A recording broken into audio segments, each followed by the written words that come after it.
Bienvenue à cette petite conférence qui va être finalement très intime. Espérons que d'autres viendront se joindre à nous au fur et à mesure. Notre thème de ce soir, ce sont les métiers à venir et tous les défis qu'ils apportent avec eux en termes de formation et d'employabilité. La conférence est tenue en partenariat avec la Fondation Nomade, mais aussi avec nos collègues du canton de Genève et de l'UAPG, dont vous trouverez une série de petites cartes sur vos places, car effectivement, ce défi de l'employabilité est ce qui nous anime particulièrement. Je vous présente en deux mots nos conférenciers ce soir. À ma gauche, le professeur Germain Poisat, qui est un collègue à l'université en faculté de psychologie et des sciences de l'éducation, directeur d'un groupe de recherche qui s'intéresse plus particulièrement à la conception, à la recherche, à l'activité et à la formation dans le cadre du travail, CRAFT. Il débutera cette conférence avec quelques exemples issus de sa recherche et de son activité avec ses collègues. Puis nous passerons la parole à Christina Abaté, qui est responsable actuellement du Hub Futur des Jobs à la Fondation Nomade. De quoi allons-nous parler exactement ? L'idée ce soir est vraiment de nous interroger sur ces métiers qui sont en train de changer soit tranquillement, de manière très incrémentale, sous la pression des transitions démographiques, puisqu'on sait qu'un certain nombre de nos collègues baby-boomers vont nous quitter. D'ici 5-10 ans, ils vont être près de 50% à quitter le marché du travail. Mais également ces métiers qui changent sous la pression finalement des transitions numériques. Et ça, je pense qu'on l'a tous bien vécu ces dernières années avec la crise sanitaire. Et enfin, des métiers qui changent parfois tranquillement, je le disais aussi, suite à la transition de durabilité et au contexte en fait législatif aussi qui nous entoure et qui nous amène vers de nouveaux horizons. Donc des changements qui peuvent se faire de manière très tranquille, incrémentale, permettant à chacun de nous, en tant qu'individu, en tant qu'employé, salarié, de les voir arriver, de nous y préparer. Mais parfois des changements aussi qui arrivent de manière beaucoup plus rapide, beaucoup plus brutale, créant parfois des surprises pour les individus et pour les entreprises aussi. Avec la nécessité alors pour les employeurs finalement de se saisir tout à coup qui de nouvelles technologies, qui d'une nouvelle obligation réglementaire, etc., pour s'y préparer. Et ceci amène très souvent finalement des façons d'intervenir, notamment en termes de formation, qui, ma foi, ne peuvent pas attendre que les programmes scolaires changent. Il faut intervenir et former, parfois de manière très originale, au sens propre du terme, rapidement au sein des entreprises. Et c'est ce point de vue-là que nous allons adopter ce soir. Nous allons nous intéresser finalement à la façon dont les entreprises, d'après ce que nous en savons, comment elles s'approprient ce défi de la formation, soit en entreprise, soit à l'extérieur, et comment elles s'y projettent. Avec un premier exemple de la part de Germain sur des entreprises françaises, si je ne me trompe pas. Oui, bonjour à tous, merci d'être présents. Peut-être tout d'abord vous remercier pour l'invitation et puis pour cette réflexion sur les métiers à venir et les enjeux de formation que ça pose, mais on pourrait retourner un petit peu la phrase aussi et puis se dire l'avenir du travail et de la formation en lien avec ces nouveaux métiers. Effectivement, c'est assez intéressant cette problématique-là qu'on a aujourd'hui pour cette table ronde, parce que très, très rapidement, juste pour vous dire, l'OIT, lors de son centenaire, a produit un rapport sur l'avenir du travail. Et ce qui était assez surprenant, c'est que justement, la question de la formation avait une très bonne place dans ce rapport sur l'avenir du travail, ce qui était assez étonnant. On s'attendait à voir beaucoup d'éléments sur la numérisation, la financiarisation, l'ubérisation, tout un ensemble de choses que l'on connaît maintenant assez bien, puisque c'est un fort écho dans les journaux et dans la société. Mais ce sur quoi a insisté l'OIT, c'est justement l'apprentissage tout au long de la vie, la formation continue, l'évolution des compétences et ainsi de suite. Donc c'est vrai qu'avenir du travail et apprentissage, on pourrait dire, sont intimement liés. Alors oui, l'idée c'était peut-être de témoigner alors, de ma place, qui est la place d'un universitaire qui collabore avec des entreprises et qui est spécialiste de formation des adultes et de formation professionnelle. Et l'idée, c'était de vous montrer un petit peu le type de collaboration qu'on a avec des entreprises, ce sur quoi ils nous interpellent, ce sur quoi ils nous posent des questions. Et effectivement, les années précédentes, les questions tournaient souvent sur les vagues de départ à la retraite, sur comment maintenir les compétences dans l'entreprise alors qu'une grande part des professionnels partaient à la retraite. Et je vais utiliser l'exemple d'une entreprise française qui est un grand producteur et distributeur d'énergie électrique. Alors il n'y en a pas beaucoup en France, donc ça va être très, très difficile de masquer le nom. Mais c'est vrai qu'une de leurs problématiques, et notamment dans tous les métiers qui travaillent dans les centrales nucléaires, une des problématiques, c'est le départ à la retraite des gens qui ont contribué à la construction des réacteurs, avec évidemment des enjeux de compétences, mais au-delà des enjeux de compétences dans l'entreprise, il y a même des enjeux de sécurité qui sont liés à ces problématiques-là. Et c'est vrai que les années précédentes, on a déjà travaillé avec eux sur cette question-là, c'est-à-dire comment former de nouveaux opérateurs pour les centrales nucléaires au regard des forts départs à la retraite des personnels. Et puis plus récemment, et c'est là que j'en arrive au premier témoignage, ils nous ont interpellés sur une autre problématique qui nous a un peu surpris. On s'est retrouvés un peu désarçonnés nous-mêmes. Ils sont venus nous voir en nous disant dites-nous quelles sont les compétences pour les téléopérateurs qui vont se charger du démantèlement des centrales nucléaires. Et bon, ils nous ont pris un peu de court comme ça, parce que le démantèlement de centrales nucléaires aujourd'hui, c'est une réalité pour l'entreprise, c'est quelque chose sur lequel elle se projette, mais ce n'est pas quelque chose qu'ils font aujourd'hui. Et donc évidemment, il y aura de fortes transformations dans les métiers, voire des métiers à inventer dans le domaine du démantèlement, et entre autres, des métiers autour de la téléopération, puisque la plupart des démantèlements vont se faire avec des robots, à distance, avec leurs problématiques évidemment, des problématiques de communication aux robots, la question de comment travailler avec plusieurs robots en même temps sur un même site, comment progresser dans une centrale nucléaire et réaliser des travaux avec ces robots, et ainsi de suite. Et donc leur préoccupation, c'est celle-ci. Et donc la première chose sur laquelle nous on a essayé de les aider, on s'est dit bon, on est universitaire, qu'est-ce qu'on va faire? On va déjà regarder la littérature. Et puis avant d'inventer des référentiels de compétences, on va regarder ce qui se fait ailleurs, dans d'autres domaines. Et en réalité, il existe très peu de choses sur la téléopération. On a regardé dans le domaine du forage, par exemple, en haute profondeur.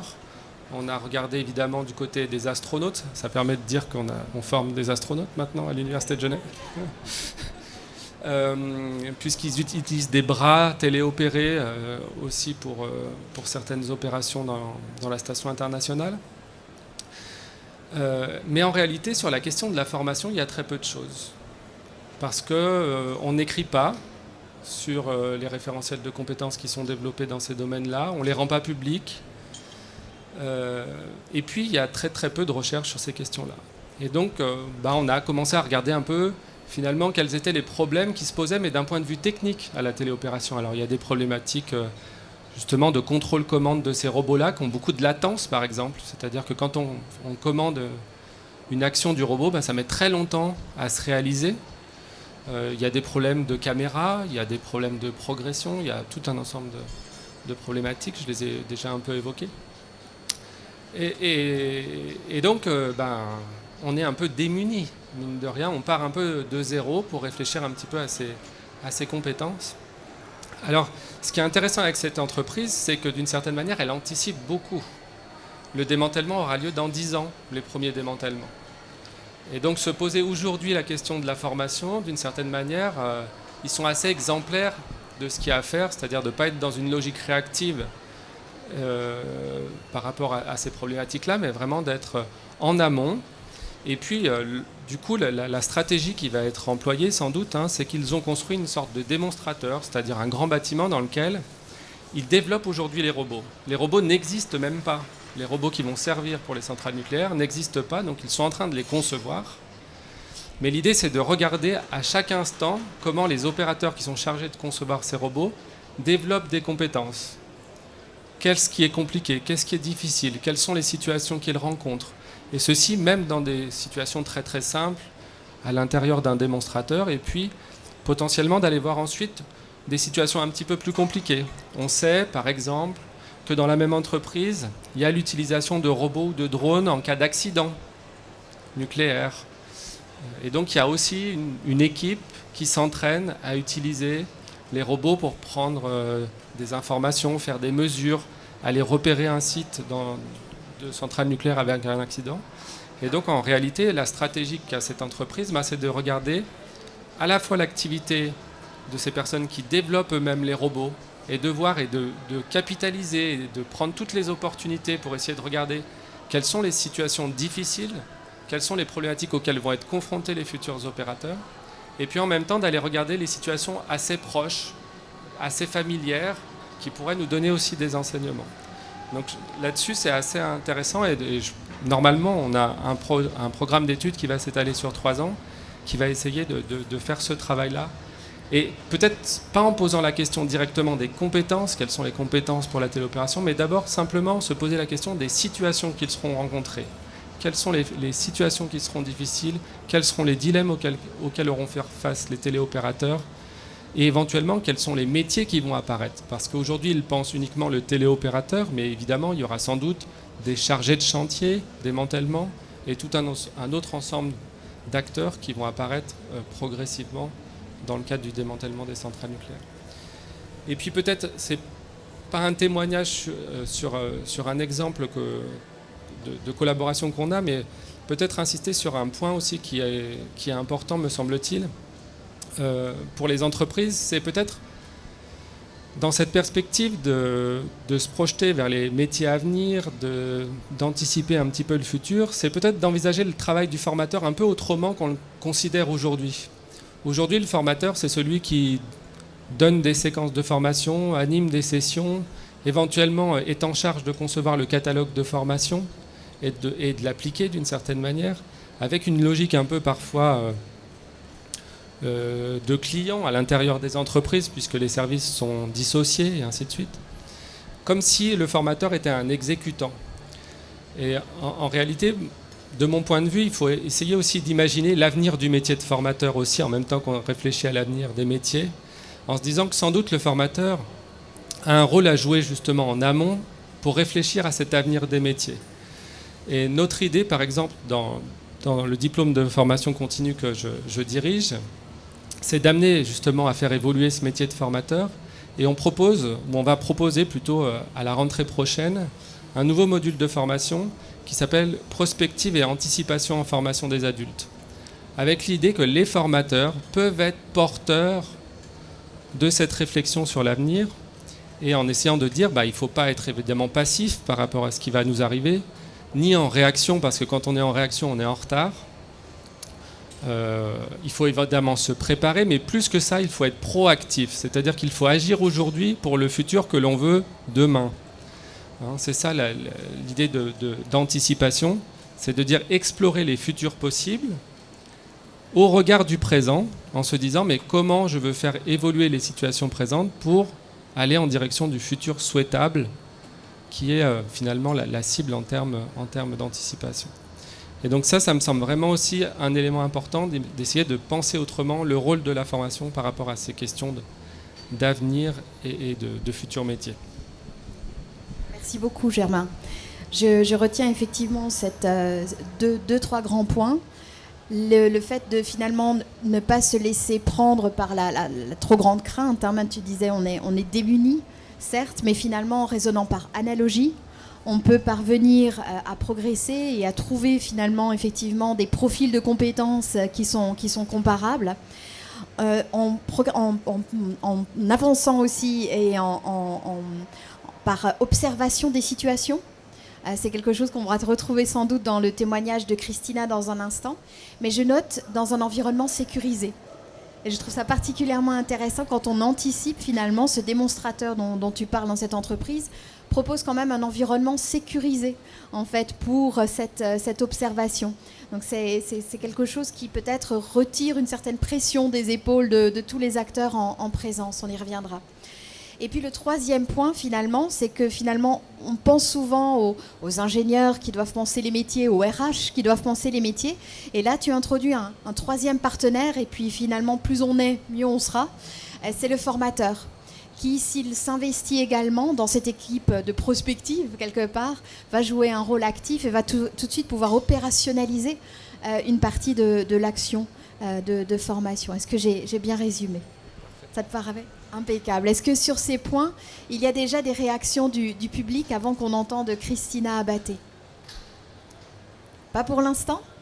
Parfait. Alors je passe le relais à Christina pour un premier exemple qui va être très proche finalement de cet apprentissage ou par observation. Oui, effectivement. Bonsoir à toutes et à tous. Effectivement, j'aimerais partager avec vous vous m'entendez bien ? Un projet qui ressemble effectivement à votre exemple de la France, mais qui concerne une nouvelle énergie, nouvelle, hein, c'est peut-être un peu exagéré, mais l'hydrogène. La Fondation Nomads coordonne un projet qui s'appelle le projet GO, Generation of Hydrogen, et c'est un camion qui roule avec de l'hydrogène et qui rejette que de l'eau. Et le camion, à part ça, est pressant à l'Agora. Donc vous pouvez aller voir le camion après. Donc c'est un projet suisse avec des entreprises suisses, une entreprise qui fabrique le moteur, une entreprise qui a su installer le moteur dans un camion, parce que si vous regardez le camion comme ça, vous avez l'impression que c'est un camion quelconque. Le service industriel de Genève qui fabrique l'hydrogène, et puis Migros Genève qui vont utiliser ce camion pour livrer leurs produits à Genève. Donc ça, c'est le projet en soi, avec toute la chaîne de valeur finalement de l'hydrogène. Mais en parallèle de ça, nous menons aussi un projet de formation, justement. Donc on suit le projet chaque fois que le moteur, au début, en fait, il partait d'une entreprise à l'autre, puis après il était dans le camion, puis après le camion il est arrivé à Migros Genève. Nous avons une personne de la Haute École fédérale pour la formation professionnelle qui suit en fait les collaborateurs et qui regarde quels sont les métiers finalement qui sont touchés dans les différentes entreprises et quelles sont les compétences dont ces personnes ont besoin pour pouvoir travailler avec ce camion à l'hydrogène. Et l'idée derrière, après, c'est de pouvoir justement avoir une liste des compétences et de pouvoir les intégrer dans des formations existantes, par exemple, ou peut-être même avoir des modules de formation pour certains métiers qui sont particulièrement touchés.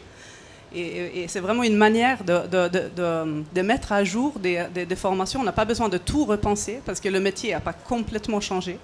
Mais vraiment de juste avoir une mise à jour qui est relativement simple à faire et d'avoir cette modélisation qui finalement est valable pour n'importe quelle évolution technologique, c'est pas que l'hydrogène.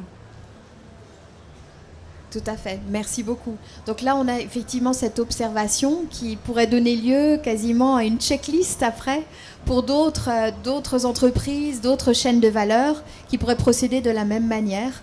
Donc on a là deux exemples, l'hydrogène plus incrémental et puis le téléopérateur robot peut-être plus fort et cataclysmique d'une certaine manière. J'aimerais poser la question aussi à Christina. Je crois que la Fondation a d'autres projets aussi qui permettent d'adopter cette perspective très prospectiviste et d'anticiper beaucoup.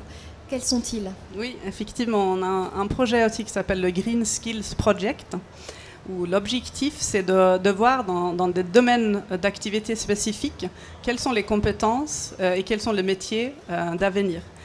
Donc pour faire ça, on organise des ateliers où on utilise justement une méthodologie de prospective et qui, en fait, c'est un deuxième objectif qu'on cache un peu, mais c'est aussi pour les participants qui viennent à ces ateliers d'utiliser la prospective, en fait la méthodologie de prospective, mais en faisant.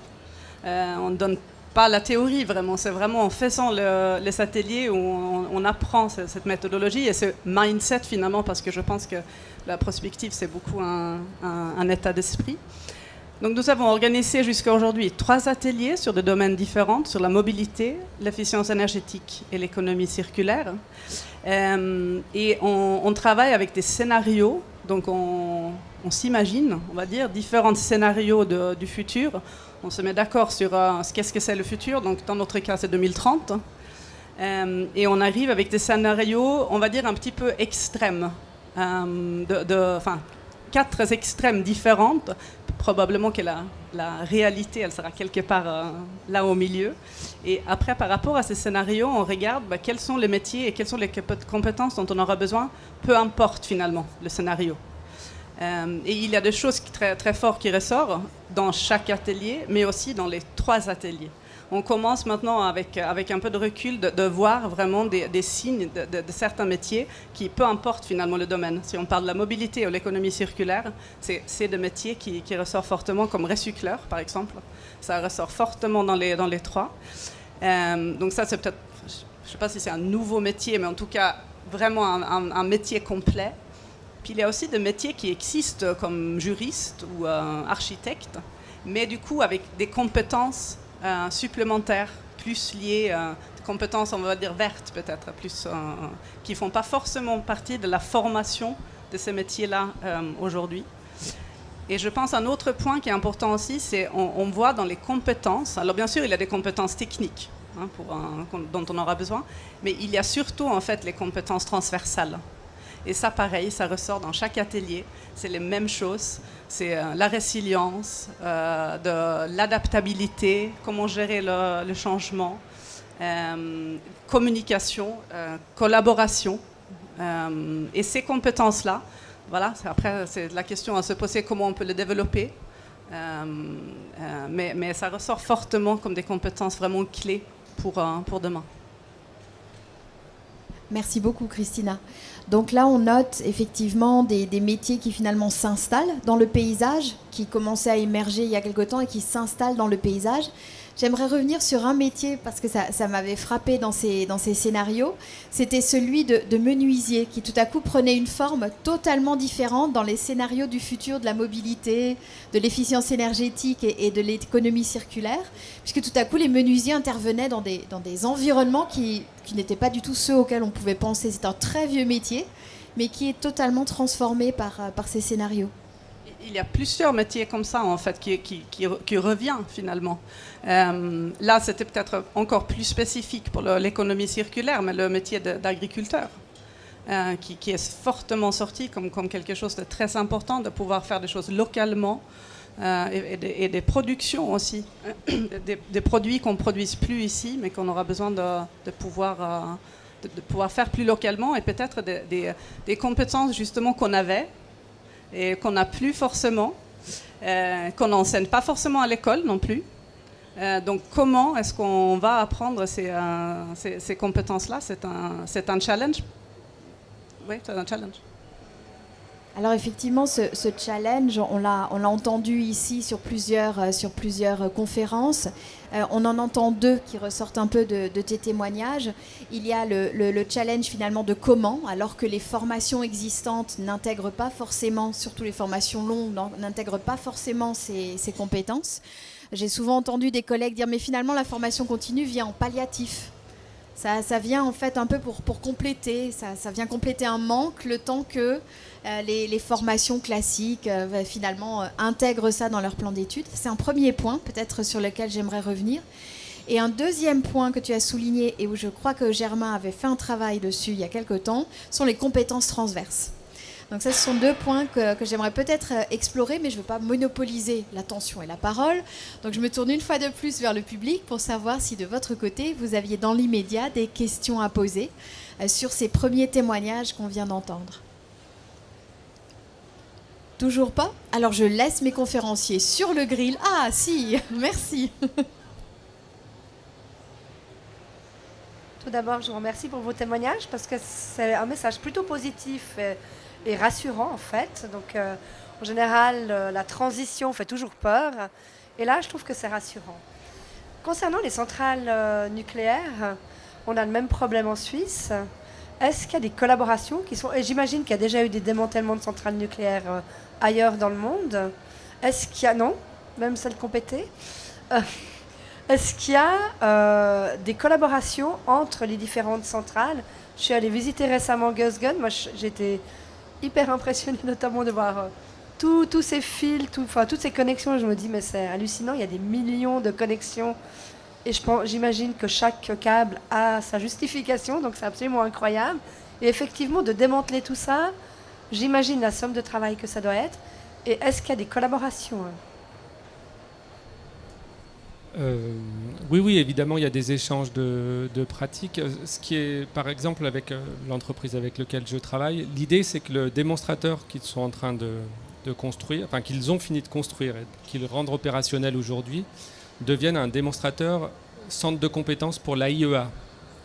C'est-à-dire que tous les pays membres de l'AIEA, donc l'Agence internationale pour l'énergie atomique, viennent se former à cet endroit-là, partagent leur savoir, leurs connaissances sur ce démonstrateur. Donc il y a vraiment cette idée-là que, en tout cas sur le nucléaire et sur le démantèlement, les échanges sont positifs et qu'il faut le faire. Il y a eu quelques démantèlements, mais c'est vraiment très minime aujourd'hui le nombre de démantèlements qu'il y a eu. Et juste peut-être pour sourire un petit peu, effectivement on a donné un point de vue très positif. On pourrait aussi se poser la question de la différence entre l'avenir des emplois, l'avenir du travail et l'avenir des métiers. Ici on est à une cité des métiers. Et ce nom de métier, il a du sens. Le métier, c'est pas l'emploi. Le métier, c'est pas le travail. C'est pas ce que font les gens en situation de travail. Mais c'est quelque chose qui a du sens. C'est structuré par une matrice sociale, culturelle. On est du métier. On est menuisier. On est infirmière. Et donc, il y a quelque chose de commun et de construit en commun entre différents opérateurs qui font un métier. Et si on voulait réfléchir vraiment aussi à l'avenir des métiers, il faudrait se poser la question du sens au travail aussi. Parce que ce n'est pas qu'une question de compétences, l'avenir des métiers. C'est aussi quel sens on va donner à notre travail, quel sens commun on va donner à notre travail dans des collectifs de travail futurs. Et cette question aujourd'hui, elle est un peu absente des réflexions prospectives ou des réflexions qui se focalisent sur les questions d'emploi et sur les questions de compétences. Et pourtant, je pense que c'est aussi une question centrale. Tu as parlé des agriculteurs. Il y a évidemment beaucoup de questions autour du sens de leur travail quand ils passent d'un type d'agriculture à un autre. Mais on pourrait imaginer ça pour plein d'autres métiers. Et je pense qu'il y aurait une réflexion à avoir sur ces questions-là aussi, parce que le métier, c'est pas l'emploi et c'est pas simplement les compétences non plus. Merci beaucoup. Ça m'amène à une question supplémentaire, mais je la garde pour moi pour l'instant. Et je reviens vers chacun de vous pour peut-être ces compétences transverses dont on parlait il y a un instant. Christina, est-ce que tu veux peut-être développer un peu plus avant que Germain nous dise l'étude qu'il avait menée ? Je pense que déjà, une chose qu'on voit dans ces ateliers de prospective, c'est qu'en fait, il y a des métiers, si on veut dire ça comme ça, qui demandent en fait surtout des compétences transverses. Donc on voit des métiers qu'on s'imagine comme médiateur ou coach ou accompagnateur au changement. Alors ça, c'est pas des métiers qui existent aujourd'hui dans le sens où on peut pas faire un CFC pour devenir accompagnateur de changement, par exemple. Et c'est vraiment les compétences transverses qui font toute la différence. Et ensuite, je pense que ça pose évidemment toutes des questions sur comment est-ce qu'on développe ces compétences transverses. D'apprendre aujourd'hui des compétences techniques, on sait assez bien le faire. L'apprentissage est un très bon exemple. Toute la formation professionnelle où on apprend en faisant sur le lieu de travail, etc. Ces compétences transverses, comment est-ce qu'on les transfère finalement? Comment est-ce qu'on les développe? Comment est-ce qu'on les évalue? C'est souvent une question aussi pour les employeurs. Comment je peux dire à quelqu'un qu'il a des bonnes compétences de communication, de collaboration, finalement, quels sont les critères, etc. Je pense que ça pose tout type de questions pour les organisations, en fait, pour les entreprises, dans ce sens-là. Germain ? Oui, alors c'est une vaste question, la question des compétences transversales, des compétences relationnelles, de ce qu'on appelle parfois les soft skills ou d'autres. Évidemment, quand on pense à l'avenir des métiers, on pense tout de suite à ses compétences. On rabat tout de suite, très très vite, la question sur ses soft skills, sur les digital skills. Aujourd'hui, c'est les mad skills, donc les compétences atypiques. Donc plus vous êtes atypique, plus maintenant vous allez être peut-être employable. Je disais c'est une question compliquée parce que moi, à titre personnel, j'ai beaucoup de mal avec cette notion de compétence. Je trouve que c'est très opérationnel. On arrive à discuter avec les entreprises et différents services. C'est un point d'achoppement avec les RH quand on est formateur. Donc c'est assez utile de ce point de vue-là. C'est un objet frontière un peu qu'on peut discuter ensemble et sur lequel justement on peut faire converger des projets. Mais je suis assez aussi critique par rapport à cette notion. Par exemple, quand je regarde les référentiels de compétences, et notamment sur ces dimensions relationnelles et transversales, parce que parfois, on a l'impression que les compétences transversales d'une infirmière sont les mêmes que les compétences transversales d'un conducteur de train. Et parce que les référentiels sont un peu construits pareil. Donc, il faut des compétences au travail en équipe, il faut des compétences à la communication, il faut du leadership, et ainsi de suite. Et puis, du coup, je suis un peu parfois embêté en me disant, mais finalement, elles ne sont pas discriminantes. Donc, ça pose problème. Et l'autre élément qui parfois me questionne, c'est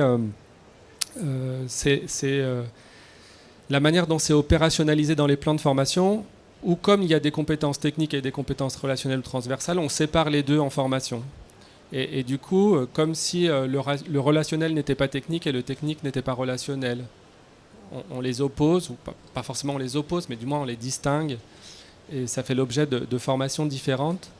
Et parfois ça c'est aussi quelque chose sur lequel on essaye de revenir avec des instituts de formation ou des partenaires avec qui on travaille, en essayant toujours de leur dire mais non, la réalité du travail, c'est que dans le travail, ces compétences, elles fonctionnent en même temps. Et donc il ne faut pas les dissocier en formation parce que les deux fonctionnent tout le temps. Au-delà de ça, je pense que c'est une réflexion à avoir. Nous, on a eu, je te disais tout à l'heure, un travail à faire aussi avec une entreprise de transport ferroviaire, justement en essayant de rendre compte de quels sont ces soft skills et quels sont ces soft skills qui sont encouragés dans toutes les entreprises à risque. Donc vous voyez, hein, c'est un peu mon domaine, les entreprises à risque. Donc c'est pas quelque chose dont je me méfie, ces compétences transversales, mais j'ai toujours une ambivalence par rapport à ça et je reste toujours prudent. Et moi, la question que je me pose, c'est plus quelles sont les situations que vont rencontrer les gens, à quoi ils vont faire face, qu'est-ce qu'un professionnel compétent, avant de me dire quelles sont les compétences qu'il doit avoir. Et donc je les fais passer, elles sont... dans ma réflexion, les compétences sont secondes, elles ne sont pas secondaires, mais elles sont secondes. La première chose, c'est que je me dis quelles sont les situations de travail que vont rencontrer les gens, quelles sont les difficultés qu'ils vont rencontrer, comment ça va s'articuler dans leur travail réel, et ensuite, éventuellement, je vais réfléchir à est-ce qu'on peut nommer ça des compétences transversales, est-ce qu'on peut penser que c'est des soft skills, et éventuellement, comment on y forme, parce que ça aussi, c'est un enjeu très important. Un très grand merci. Je vois une question dans le public, je vous écoute. Bonsoir, si je peux me permettre de réagir à ce que vous venez de dire, monsieur. Donc, moi, je suis pour le métier d'employé de commerce où je donne les cours interentreprises. Et en l'occurrence, on est en train de subir une réforme qui va être mise en œuvre à partir de septembre. Donc, on est en train d'étudier tout ça dans le cadre du projet. Et je veux être aussi rassurante qu'actuellement, le sens de la réforme qu'ils ont fait, c'est justement, ils sont passés par les situations de travail que les futurs apprentis vont rencontrer. Et de là, ils ont découlé ce qui s'appelle les compétences opérationnelles. Et dans une seule et même compétence opérationnelle, en fait, il y a les compétences techniques, les compétences méthodologiques et les compétences sociales. Donc ça va tout à fait dans le sens de ce que vous revendiquez et de ce que vous dites. Et voilà, je voulais juste ajouter cet apport pour dire que le monde professionnel, quelque part, ils sont bien en ligne avec ça et ça se veut dans le côté rassurant. Merci. Je vais faire très court aussi. Donc, je rejoins complètement ce que vous venez de dire parce que dans notre cas aussi, on fait une réforme pour le CFC laborantin et c'est exactement la même chose. On est dans les compétences opérationnelles. Donc, pareil. Alors sur ces points positifs, c'est parfait. J'ai quelques interrogations parce que finalement, est-ce qu'on va finalement réinventer une façon de former à ces compétences soft pour le métier, pour le CFC employé de commerce, et puis on va se reposer exactement les mêmes questions pour le CFC laborantin. Alors je joue un peu je suis le diable là, et je vais aller vous chercher sur finalement l'opportunité aussi quand même de penser une formation à ces compétences transversales, qui puissent être à un moment donné quelque part offertes aux différentes formations, à elles, après, de s'en saisir pour justement les opérationnaliser. Mais est-ce que ça vaut la peine de penser quand même une approche un peu macro, ou est-ce que seule l'approche par situation, avec le risque peut-être de dupliquer, de recommencer le même travail un peu partout, qu'est-ce qui finalement fait le plus sens ? Je pense que normalement, si tout se passe bien, les deux filières ne devraient pas arriver aux mêmes compétences. Donc le travail, il est à faire un petit peu dans chaque famille de métiers par ces situations, et on devrait arriver à des choses un peu différentes dans l'articulation entre ces compétences relationnelles, transversales et les compétences techniques. Donc d'une certaine manière, moi j'aurais tendance à encourager chaque filière à essayer de se mettre dans ces postures-là, en essayant de réfléchir comme ça. Ça ne veut pas dire que peut-être des cours plus génériques sur certaines compétences à la communication ne sont pas utiles, hein, loin de là. Il ne s'agit pas d'opposer des manières de voir un peu ces compétences. Il s'agit de trouver les complémentarités entre différentes manières de les aborder, et éventuellement à chaque fois de les rapprocher du travail réel des opérateurs qui sont véritablement concernés par le travail à faire. Et il y a aussi évidemment dans plein d'entreprises, dans plein d'écoles, dans plein d'institutions, des dispositifs comme la simulation qui se développent beaucoup justement par rapport à ces compétences non techniques, mais elles peuvent aussi se développer en essayant de faire jouer les compétences techniques, les compétences relationnelles de manière intelligente. Mais c'est vrai que la simulation est souvent sur ces compétences-là. Hein. Là, j'ai lu très récemment une thèse où c'est, par exemple, en simulation, on joue l'annonce de mauvaises nouvelles quand on est médecin. Et évidemment, on est très directement sur des compétences non techniques, mais quelque chose qui est vraiment propre à leur travail, qui est l'annonce de mauvaises nouvelles. C'est pas simplement la communication, c'est pas exactement la même chose. Je pense que ce qui ressort de ces ateliers, par exemple, de prospective, c'est peut-être un niveau un petit peu différent. C'est plus des compétences où on s'est dit que ce serait des compétences intéressantes pour nous tous, pour l'avenir, dans le sens où on vit dans un monde qui va très vite, de plus en plus vite, avec beaucoup de changements. Donc des compétences comme justement peut-être un peu de résilience ou cette adaptabilité. Mais je pense qu'il y a aussi des choses comme la curiosité, par exemple, parce que de faire le lien avec l'apprentissage tout au long de la vie, de changer de métier plusieurs fois ou changer de job en tout cas. Peut-être pas tout à fait la même chose, ou comment on développe des compétences, ça vient beaucoup de montrer un intérêt, la curiosité. Je pense qu'une compétence qu'on voit beaucoup dans les entreprises aujourd'hui, c'est la prise d'initiative, le sens de responsabilité ou la responsabilisation. Et ça, pour moi, c'est un point de vue un petit peu personnel, mais je pense qu'il y a aussi des choses à faire dans le monde de l'école aujourd'hui. Comment est-ce qu'on peut préparer les enfants à ce monde, justement, et comment on peut développer ce genre de compétences, mais là, de nouveau, peut-être dans un environnement sécure, à l'école, par exemple. Merci beaucoup. On a finalement évoqué beaucoup ces soft skills, et il y en a une qu'on retrouve parfois dans les listes de ces 10-15 compétences à avoir dans le futur, mais dont on n'a pas parlé aujourd'hui, qui est apprendre à apprendre.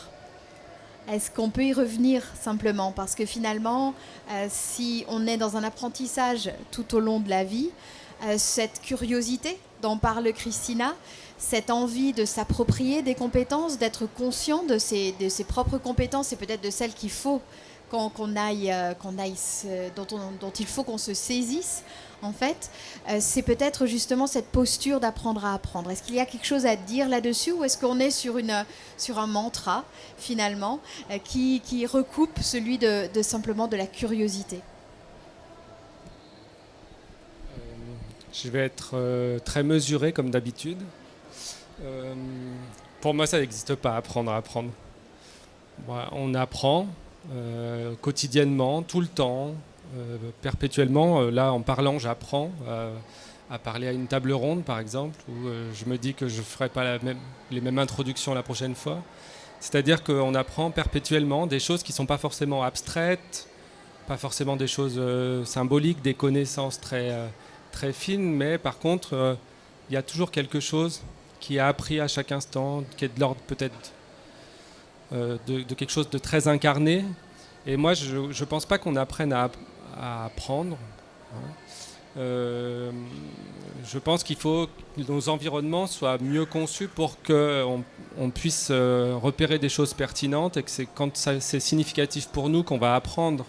Si c'est significatif, que ça a du sens, que ça nous amène à transformer notre activité au quotidien, c'est ça l'apprentissage d'une certaine manière. Et donc je ne crois pas trop en cette idée d'apprendre à apprendre, qui renvoie aussi un peu, d'un point de vue théorique, à l'idée qu'il y a les cognitions et il y a des métacognitions, comme si on était capable de se regarder réfléchir, ou qu'il y avait encore au-dessus de nos modes de pensée d'autres modes de pensée. Puis cet empilement de notions ne me semble pas forcément toujours bénéfique.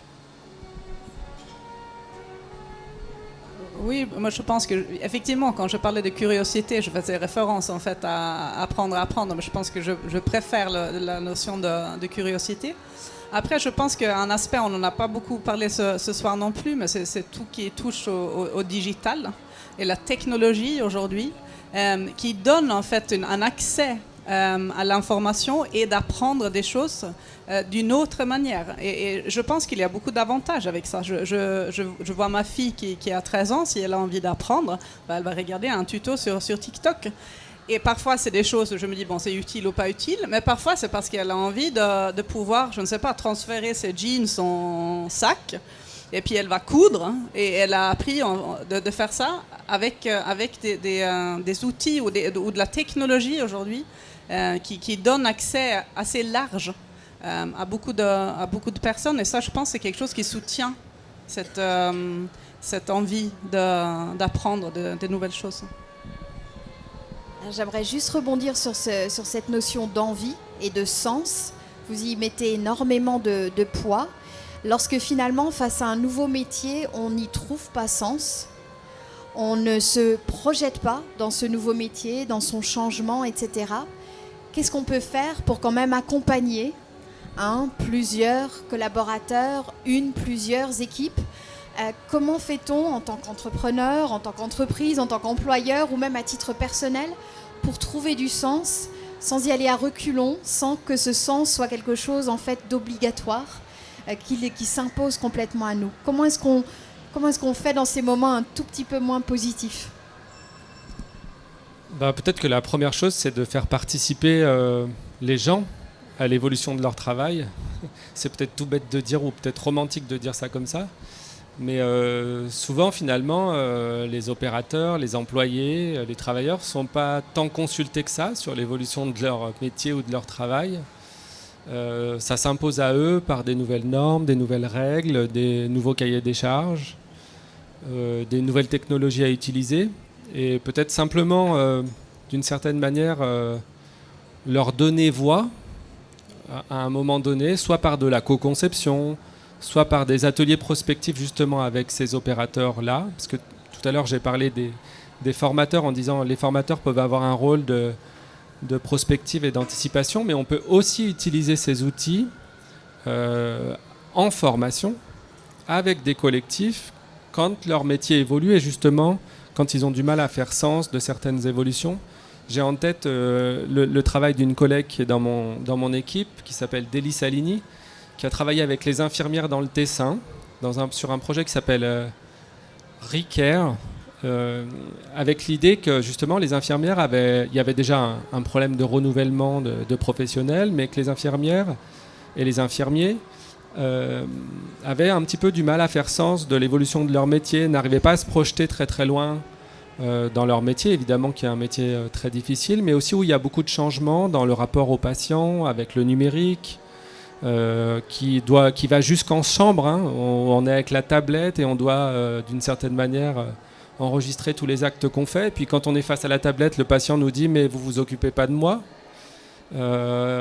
Donc c'est assez particulier. Et donc la manière dont elle a travaillé, justement pour réfléchir justement à ce sens au travail avec ces nouveaux outils, dans ce nouveau contexte aujourd'hui de l'hôpital, c'était de faire ces ateliers prospectifs, mais avec les infirmières, leur donner la voix sur la manière dont elles anticipent leur travail dans quelques années, en se projetant très loin, comme tu as évoqué, à 30 ans, puis après aussi en revenant petit à petit vers leur situation actuelle et en se disant mais qu'est-ce qu'on veut, nous, en tant que collectif, en termes d'évolution de notre travail. Et ça permet aussi de discuter du travail un peu sur un mode du tripartisme. Hein. C'est à la fois les employés, à la fois les directeurs, le management, les RH. C'est tout le monde qui doit parler du travail et on doit donner aussi la voix à ces opérateurs-là pour qu'ils aient du sens dans les transformations qui arrivent. Je rajouterais peut-être juste une notion du sens. Justement, je pense que c'est aussi important d'avoir du sens, mais peut-être dans toute l'organisation. Parce qu'il n'y a peut-être pas tout qui change en même temps, il y a peut-être certains métiers, et de lier ça au sens de l'organisation. Parce que je pense que comme ça, on peut se retrouver. Et on peut comprendre, OK, il y a ces changements, au moins mon métier change, mais ça s'inscrit dans quelque chose de plus global. Et de retrouver ce sens global, c'est aussi quelque chose qui fédère toute l'entreprise, par exemple, si on parle d'une entreprise. Alors nous arrivons gentiment au terme de cette conférence. Je voulais simplement m'assurer que dans le public, il n'y avait pas de questions et vous laisser, je l'espère, avec quelques idées d'action si vous êtes formateur, si vous êtes simplement employé salarié ou si vous êtes vous-même en charge d'une entreprise. Il y a de quoi faire. L'avenir des métiers n'est pas du tout quelque chose qui s'impose à nous. On peut agir de différentes manières. J'espère que ces pistes données ce soir par nos conférenciers et leurs témoignages vont vous inspirer. Merci beaucoup. Et nous nous retrouvons, si vous le souhaitez, pour un apéro au stand employabilité. Merci. Merci.